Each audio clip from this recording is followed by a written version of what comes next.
President Biden came to Congress on Thursday night to deliver the State of the Union address. And unfortunately, it was exactly what you might expect from the president. The same old tired tax and spend proposals, a far left agenda, and a complete failure to address some of the biggest challenges facing the country. Mr. President, let's step back in time for a minute to the beginning of the President's administration.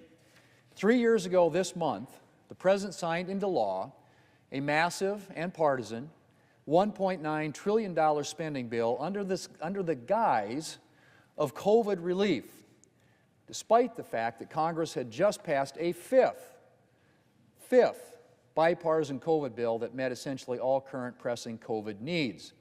Economists, including some left-leaning economists, warned at the time that the bill ran the risk of setting off inflation. But Democrats and the presidents proceeded anyway. And every American knows what resulted: an inflation crisis that saw inflation reach the highest level in more than 40 years. An inflation crisis that 3 years later still isn't over. But if you thought 3 years of inflation had taught President Biden to be wary of excessive government spending, you'd be wrong. The President's State of the Union address was bursting with ideas for new spending and new taxes to go along with them. And yet the President had the audacity to claim that he, quote, is delivering real results in fiscally responsible ways, end quote. Well, Mr. President, when you've passed an unnecessary $1.9 trillion spending bill that plunged the country into an inflation crisis from which it has not still emerged, I would think you might be cautious about asserting any claims to fiscal responsibility.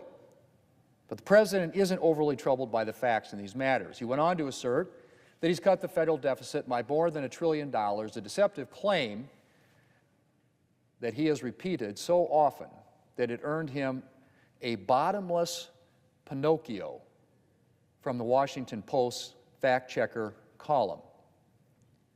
As CNN put it in its State of the Union fact-check, and I quote, "Biden's actions have clearly added to deficits," end quote. Well, Mr. President, the President's address featured lots of new spending ideas and proposals for new taxes. What it didn't feature was solutions to the challenges that are actually facing the American people. The President didn't get around to discussing the border and inflation, two of the biggest issues on the minds of Americans, until around halfway through his speech. And even then, it was not to offer solutions, it was to dodge responsibility for these crises, despite the fact that the crisis at our southern border is a direct result of President Biden's policies. The President spent his entire discussion of the border suggesting that it is Congress's responsibility to act. Mr. President, President Biden created this border crisis, and he has the power to end it, and he could start today. For example, the President could crack down on abuse of the asylum system by tightening the standard for asylum claims, which could help weed out many of the specious claims that are being made that allow individuals to get years of essentially legal permanent residence. But I don't think the President is really interested in securing the border. He is, however, interested in preventing his border crisis from hindering his reelection. And so he's taking steps to put the blame anywhere but on himself. And as for inflation, well, the President has tried a variety of tactics for messaging on inflation, from minimizing the crisis to blaming it on others. And in the State of the Union, he trotted out his latest blame-deflecting strategy, complaining about so-called shrinkflation. Mr. President, I hate to tell the President this, but a 10% shrinkage in the size of a Snickers bar is not the reason why Americans are paying $1,000 more a month these days to maintain the same standard of living they had when the President took office. Shrinkflation is not an explanation for the inflation crisis the President helped create. It's just one more attempt by the President to shift the blame. Now, Mr. President, there are a lot of other things I could say about the President's speech. I could talk about The President once again touting his Green New Deal policies, including his plan to install 500,000 electric vehicle charging stations, even as our electric grid heads for disaster.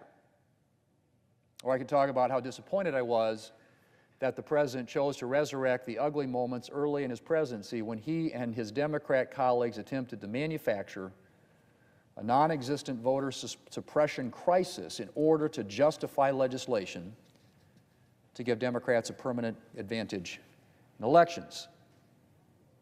And of course, I thought it was deeply sad that the President's definition of freedom seems to be mostly centered around abortion. The way the President made it sound in his speech, the core American freedom these days is the right to kill unborn Americans. Well, there's a lot more to say, Mr. President, but I'll stop here. Suffice it to say that if Americans were looking for solutions to the challenges facing our country, they did not hear them in the State of the Union. Mr. President, I yield the floor, and I suggest the absence of quorum.